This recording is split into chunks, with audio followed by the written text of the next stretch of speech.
The night I proposed to my girlfriend, Anna Miller, I somehow time-traveled 8 years into the future. In this future, not only were Anna and I married, but we also had a son. This was impossible. I clearly remembered her face, haughty and proud, as she laid out her terms for the proposal.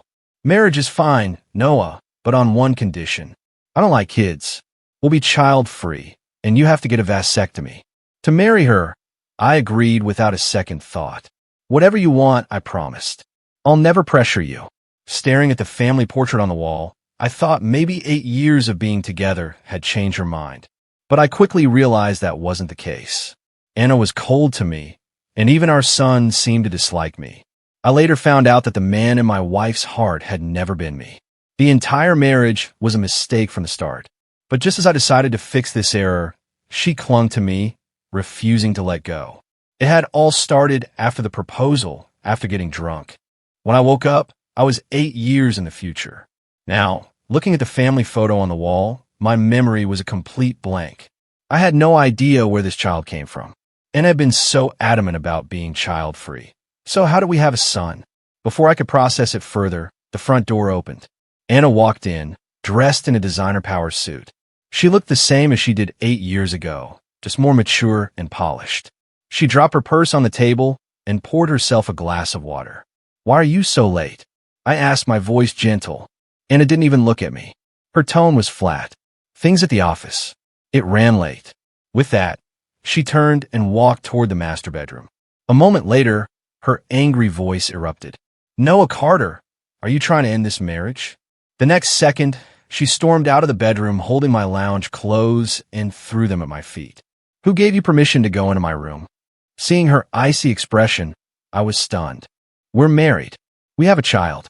We sleep in separate rooms?" Anna cut me off. "Noah, when we got married, I told you I'm not used to sleeping with someone else. Are you trying to go back on your word now?" A memory suddenly surfaced. On our wedding night, she had pushed me away. "Noah, you promised we'd be child-free.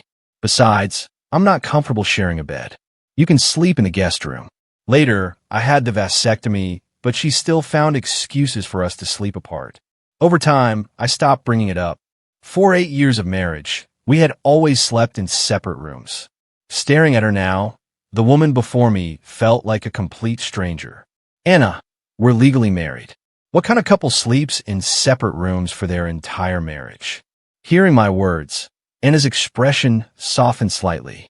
"I don't want to fight with you." Before she could finish, her phone rang. Seeing the name on the screen, her eyes instantly warmed. "Ethan, what's wrong?" I couldn't hear the other side, but her face changed dramatically. Her eyes filled with an undeniable worry. "Have a house doctor take a look at you first. I'm on my way." Hanging up, she turned to leave without another glance at me. "Something came up at work. I won't be back tonight. Don't wait up." The moment the door closed, more unfamiliar memories flooded my mind. For the past 8 years, on so many nights, she had left me with nothing but her back, always with the same 4 cold words. Something came up at work. The wall held a photo of 3 people, but the house always felt empty, with just me inside. The flood of memories stopped. Without hesitation, I grabbed my keys and followed her out the door. I tailed her car to a different neighborhood, a gated community in Greenwich I'd never set foot in. A tall figure stood in front of one of the houses, a man's silhouette in the dim light. I couldn't make out his face. The moment Anna got out of her car, she threw herself into his arms, holding him tightly. "Your stomach is acting up again. Why are you standing out here waiting for me?" Her voice was tender in a way I'd never heard, laced with heartache and concern. The man held her, his voice low. "You were coming back. I'd wait for you no matter how late. And I missed you." Anna stood on her toes and gave him a soft kiss on the lips. "Ethan, I won't make you wait much longer. I'll divorce him soon." In that instant, I felt like I'd been plunged into ice water. The blood in my veins froze. My hands gripped the steering wheel so hard my knuckles turned white, but it couldn't stop the pain and rage tearing through my heart. I tried to recall other details from our marriage, searching for clues I might have missed, but aside from the random flashes of memory, nothing came. When I looked up again, Anna had already gone inside with him. I didn't waste any more time. I pulled out my phone and called my best friend, Jake Reynolds. Meet me for a drink. Half an hour later, at a booth in the Azure Lounge, Jake looked at me, amused. "Noah, man, look at you. Finally willing to come out for a drink. I swear, ever since you married Anna Miller, you've become a different person." His words hit a nerve, the scene I just witnessed still replaying in my head. "What do you mean by that?" I asked, my voice hesitant. Jake slung an arm over my shoulder. "Dude, look at yourself. Before, you were the life of the party. You love to have fun, mess around. Out of all of us, you were the most carefree guy, doing whatever you wanted. Since you got married, you just revolve around Anna and the kid. You're practically a house husband. You even gave up your own hobbies to accommodate her. When you called me for a drink in the middle of the night, I thought you'd been possessed." Jake raised his glass and clinked it against mine. All right, let's not talk about that. Cheers." I downed the drink in one gulp. "I actually called you out tonight because I need your help with something. You have connections with a lot of private investigators, right? Find a few sharp ones for me. I need you to look into someone." I forced a smile. "She's cheating on me." Jake looked at me, then patted my shoulder without pressing for more details. "Say no more. I'm on it." I left the bar and drove back to the house. It was still empty, feeling more like a cold hotel than a home. The events of the past few hours replayed in my mind, and sleep was the furthest thing from my thoughts. Jake was fast. At 2 in the morning, he sent everything he'd found to my phone. I spent the rest of the night on the couch, staring at the videos and documents, sitting there until dawn. The next morning, Anna returned with our son, Leo, and standing behind them was another man. "Mom, the ski trip to Aspen was so much fun. I even got to try curling," Leo chattered excitedly as he took off his shoes. Anna gently stroked his hair. "Really? That's great. You should thank your dad for that. Daddy Ethan was the one who signed you up." Leo turned and hugged the other man's leg, beaming. "Daddy Ethan, I love you the most. I wish you could be my real dad." The man, Ethan Cole, knelt down and ruffled Leo's hair gently. "As long as you want me to be, Leo, I am your dad." Hearing Leo's words, watching the three of them together, my chest tightened. My wife only had eyes for another man, and my son was calling another man dad, right in front of me. They looked like the real family of three, and I was the intruder in my own home. In a second, I was lost in thought. Anna and Leo finally noticed me on the couch. Leo shot me a cold glare, then ran over to the play area with his toys. As he played, he looked up and smiled. "Daddy Ethan, our housekeeper makes the best food. You have to eat a lot tonight." Anna gave me a dismissive look, then took Ethan's coat from him, her voice soft. "Ethan, you can stay in the first-floor guest room tonight. The view from the window is great. You like it?" As Ethan walked closer, I finally got a clear look at his face. Leo was an 80% match. Boom! Something exploded in my mind, mixing with the files I'd received the night before. My hands, hanging at my sides, began to tremble uncontrollably. I stood up and strode over to Anna. "Anna, what the hell do you think you're doing?" I said, my voice low and heavy. "Bringing your lover into our home? Cheating on me right in front of my face." Slap! The sound echoed as her hand struck my cheek. Her beautiful features were now tinged with a cold fury, her voice dripping with ice. "Noah Carter, I'm your wife.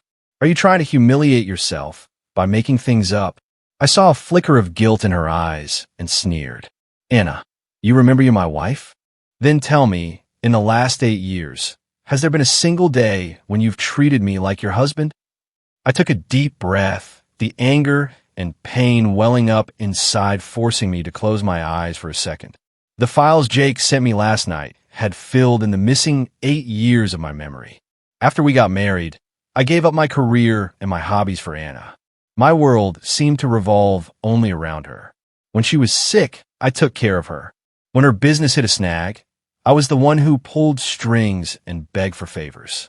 I even drank myself sick at networking events to help her land a deal. But despite all that, Anna never saw me. After our wedding, she became a completely different person. Not only did she insist on sleeping in separate rooms, but she couldn't even be bothered to pretend, constantly using work as an excuse to stay out all night. Then, in our 3rd year of marriage, she suddenly said she wanted a child. I was overjoyed, but the child was to be conceived through IVF. That day, Anna was unusually emotional.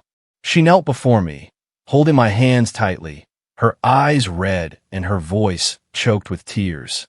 Honey, I do have feelings for you. It's just, I've had severe mysophobia since I was a child.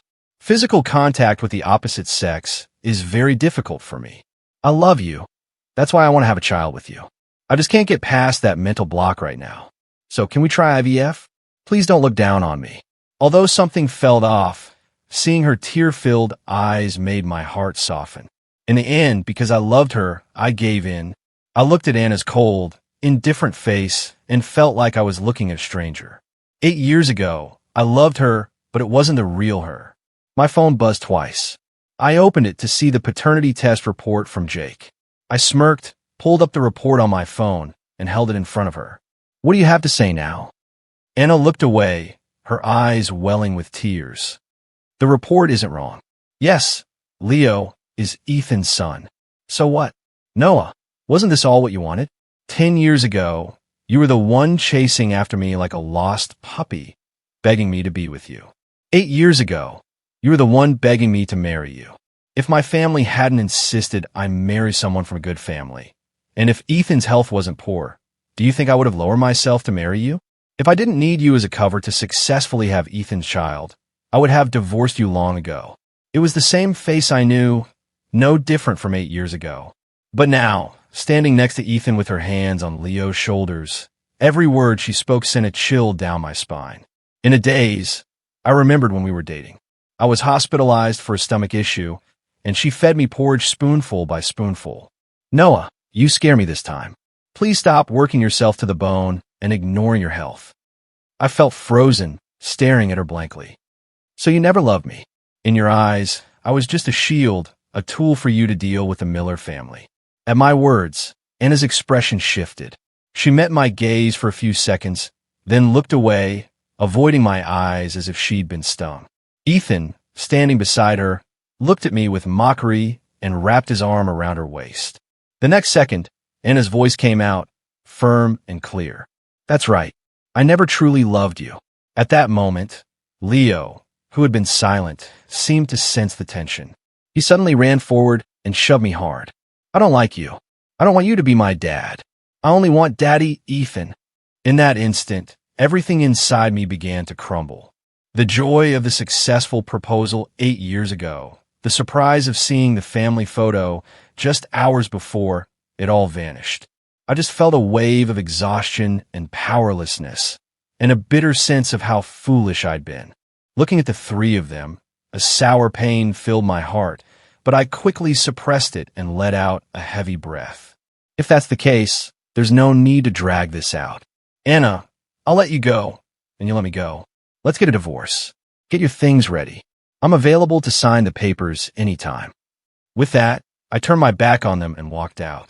I opened the door to my Porsche and started the engine. Just then, I saw Anna open the front door and walk towards me. The roar of the engine drowned out her voice. I didn't look at her. I just stepped on the gas. But as the car pulled away, I realized something was wrong with the brakes.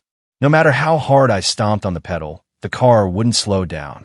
Seeing a crowd of people ahead, I yanked the steering wheel hard, crashing into a large tree on the side of the road. Bang! With a loud crash, my head slammed into the steering wheel. Smoke started pouring from the crumpled hood. A sharp pain shot through my head, and my vision was slowly obscured by red.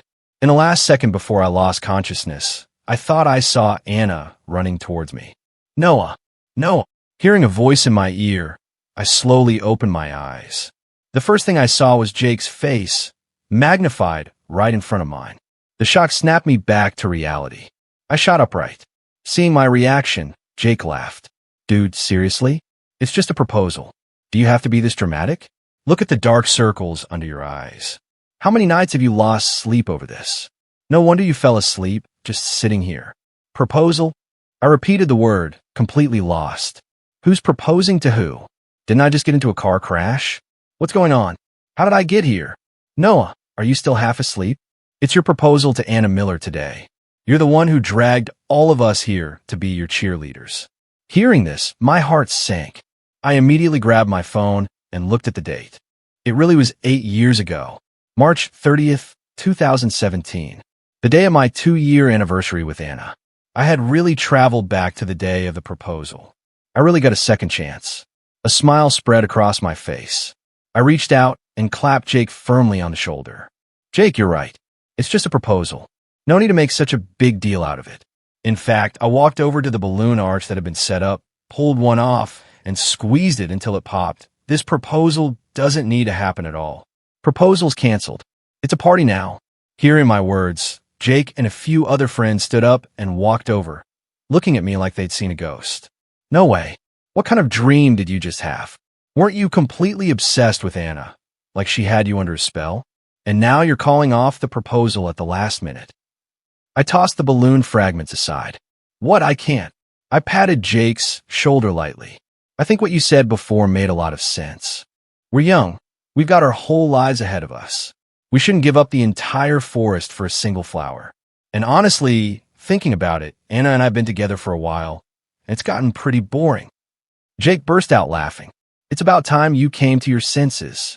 We all knew that woman wasn't really into you. It was all an act. Don't let her fool you. All right, enough of that. Tonight, we party until we drop. Everyone eat, drink, and have a good time. My friends were efficient. 20 minutes later, we had left the banquet hall and were at the Gilded Lily, an exclusive club. In our private room, a crowd of young men and women were partying hard. The whole place was buzzing. Just as I was drinking and playing games with my friends, the door to the room was thrown open. Anna stood there in a red slip dress, her chestnut hair falling over her shoulders, looking even more beautiful than usual. She strode over to me on her high heels, snatched the glass from my hand, and glared at me, her clear, pleasant voice filled with anger. Noah Carter, what is the meaning of this? She slammed the glass down on the table, spilling some of the liquor. You were the one who said we were celebrating our 2-year anniversary today. You stood me up. Anna stood over me, looking down. Before I could speak, she shot me a cold look. Are you just messing with me? Luring me over there while you're here, fooling around with these people? If you don't want to be with me anymore, you could have just said so. The moment she finished, I spoke up. Anna, you're right. I don't want to be with you anymore. Honestly, we've been together for a while, and it's been pretty boring. I've never had a girlfriend who wouldn't let me hold her hand, hug her, or kiss her. Can't even touch her. Miss Miller, get straight. I'm dating you, not joining a monastery. I picked up my glass and drained it. Since you brought it up, let's just be clear. I'm bored. So, we're breaking up.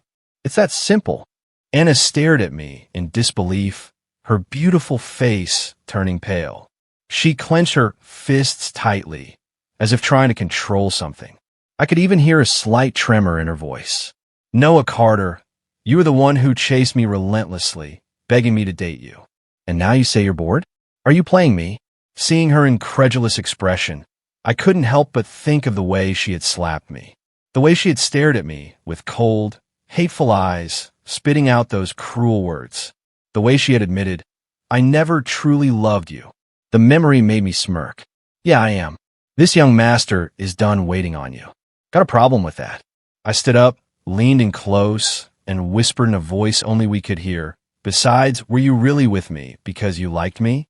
Or was it because 2 years ago, the one that got away went abroad, and you wanted to use me to forget him? Anna froze, all the anger draining from her face. While she was stunned, I reached out and playfully toyed with a curl of her hair on her shoulder. If you don't want people to know, don't do it in the first place. Anna looked up, her eyes cold. She slapped my hand away. She bit her red lip, her voice a little hoarse. Fine, Noah Carter. You're really something. You better remember what you said today and never, ever regret it. I watched her storm in and then storm out in a huff. She was, after all, a woman I had once loved deeply. It would be a lie to say I felt nothing. But now I knew with absolute clarity that wasting my time on a woman who didn't love me was pointless. If a second chance was only for repeating the same mistakes, it had no meaning. In the 2 years I was with Anna, I gave up so many things I loved just to accommodate her. That night, I rediscovered my old self and felt a long-lost sense of joy and freedom. The next morning, I woke up in my own apartment. The first thing I saw was the couple's photo on my nightstand. It was the only picture of me and Anna from our 2 years together, and even that was cropped from a larger group photo. I got out of bed and tossed it in the trash. Then I walked out of the bedroom and looked around the apartment. During our 2 years together, my feelings for Anna had only grown.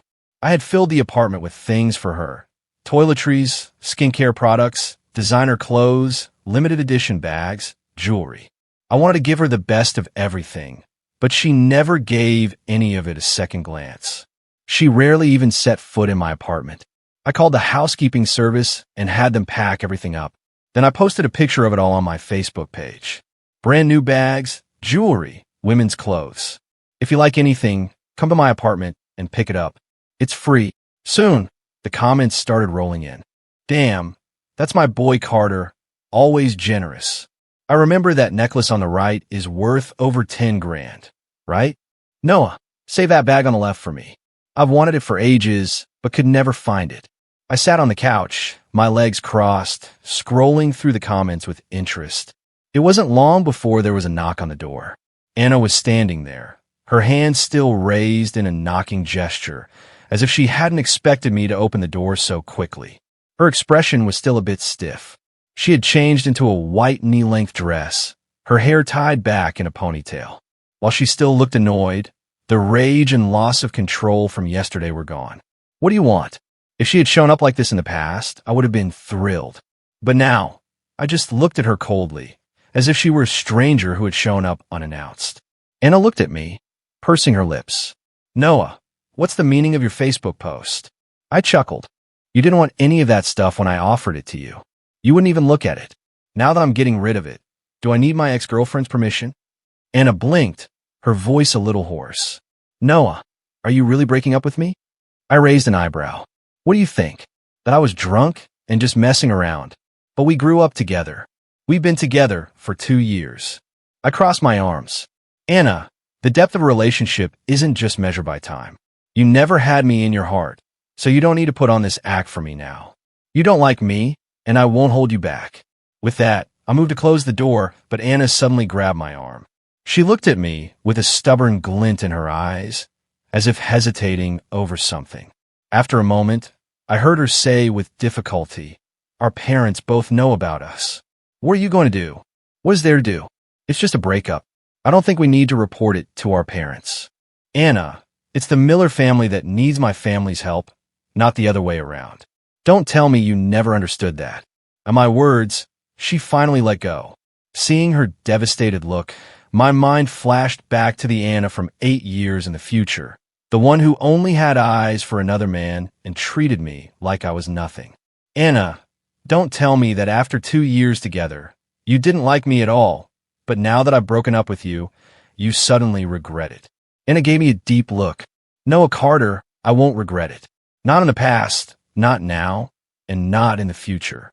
With that, she turned and left without a second thought. She always seemed to do as she pleased around me, coming and going as she wished.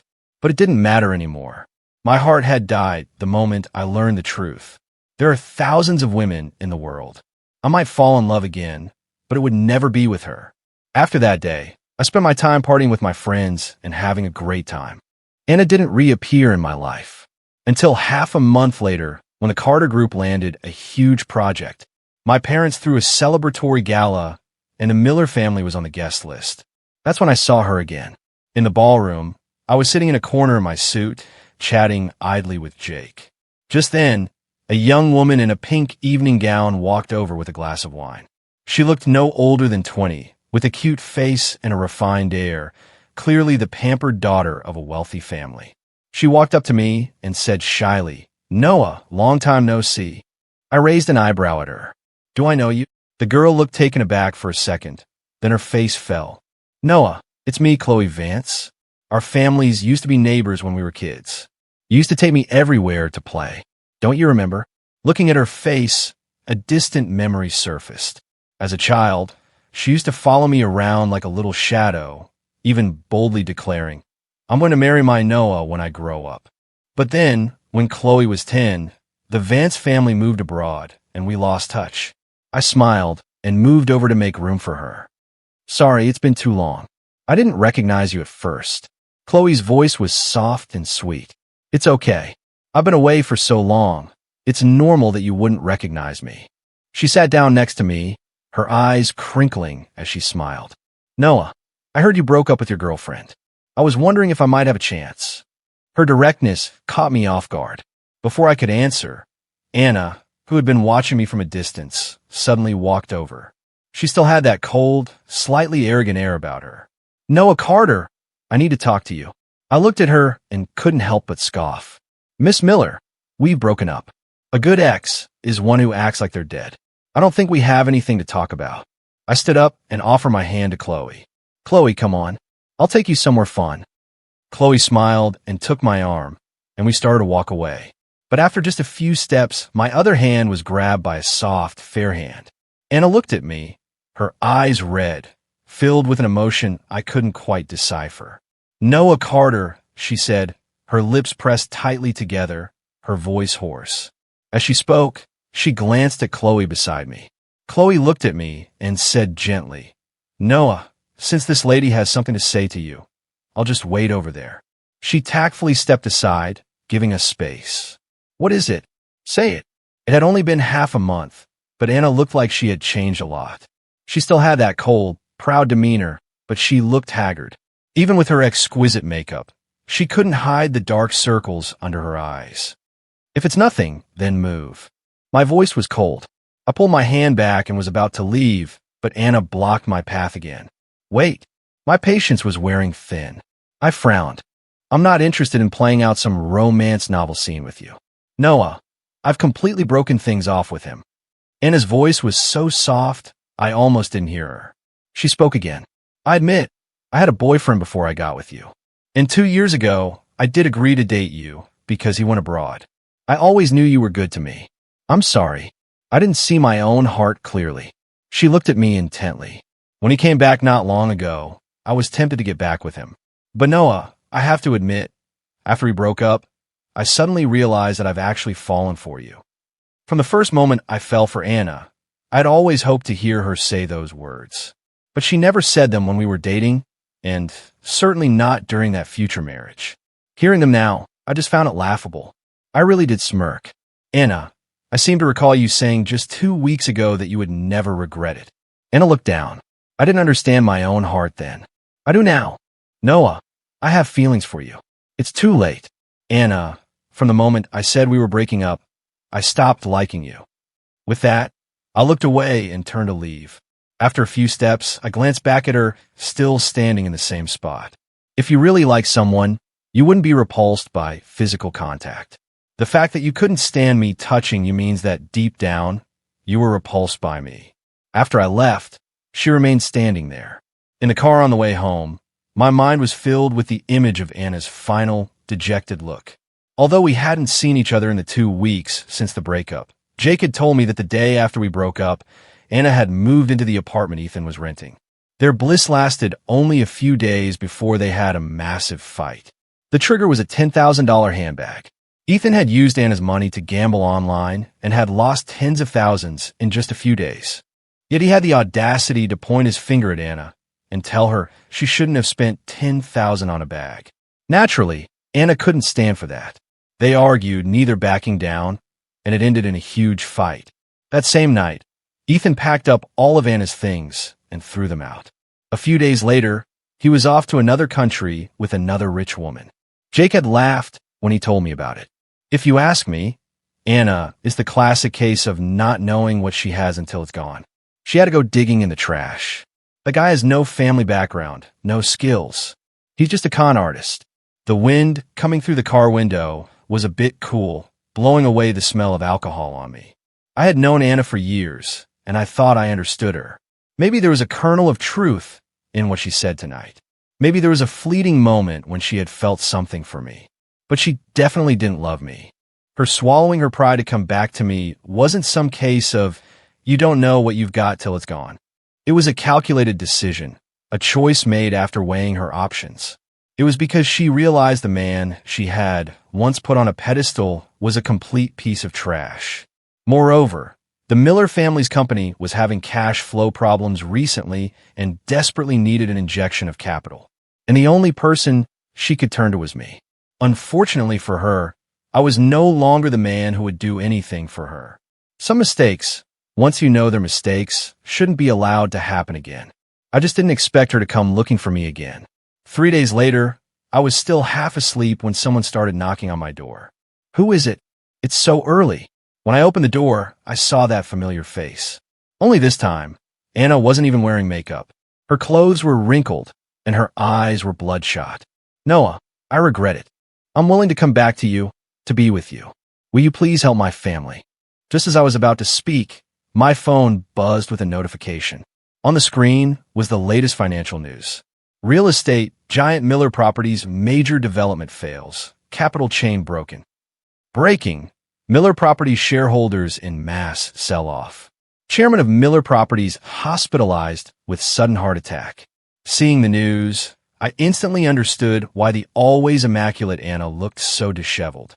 In my past life, I did so much for her, only to be treated as a disposable tool in her eyes. In this life, she still wanted to use me. When her emotional plea got no response from me, Anna bit her lip, her eyes red as large tears fell one by one onto the floor. Noah, just for the sake of our many years together. It had been less than a month since I had returned from 8 years in the future. And now, seeing her, my heart was completely still. Anna, I'm not an idiot, and I'm not a wishing well. I can't help with the Miller property situation. Go find someone else. This time, when I closed the door, Anna didn't try to stop me. She gave the closed door one last deep look, then walked away, completely dejected. Soon after, Miller Properties declared bankruptcy. Anna's father passed away from his heart condition. Anna herself disappeared on a rainy night. No one knew where she went. I saw her again 6 months later. I was out shopping with Chloe. Noah, this store looks like it has things I'd like. Let's go in. I followed her inside and saw Anna, dressed in a store uniform. She was kneeling to help a customer try on shoes. When she stood up, her eyes met mine. A few moments later, she brought me a glass of warm water. Sir, there's a seating area over there. You can wait there. I nodded and sat down. When Chloe and I left, Anna was standing at the door to see us out. As I turned to leave, I heard her whisper, so softly I almost missed it. Noah, whether you believe it or not, I really did love you. I smirked. A love that late is no love at all.